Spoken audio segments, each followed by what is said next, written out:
Shri Amit PJ કડવા પાટીદાર વિદ્યાર્થી ભવનનું લોકાર્પણ કેન્દ્રીય ગૃહ સહકારિતા મંત્રી અમિતભાઈ શાહના હસ્તે કરાયું।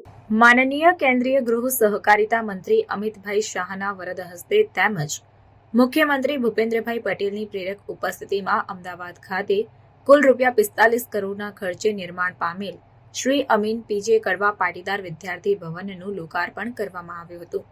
ગુજરાતના પૂર્વ નાયબ મુખ્યમંત્રી નીતિનભાઈ પટેલ સહિતના આગેવાનોની ઉપસ્થિતિમાં મહાનુભાવો દ્વારા દાતાઓનું સન્માન કરવામાં આવ્યું હતું।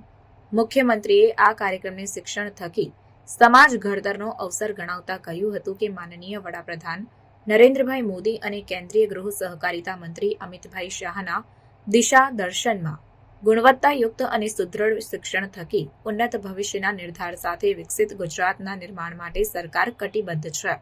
સરકાર દ્વારા આપવામાં આવતી આવાસ અને અભ્યાસની સગવડતા સાથે વ્યક્તિગત ઘડતરનો આધાર સ્તંભ એવા છાત્રાલયની સુવિધામાં સમાજસેવી સંસ્થાનું ઉત્તમ દાયિત્વ ગણાવતા મુખ્યમંત્રીએ શિક્ષણ સાથે સ્વઘડતરથી સમાજના ઘડતર કરીને ગુજરાત પ્રગતિ સાધશે એવો વિશ્વાસ વ્યક્ત કર્યો હતો।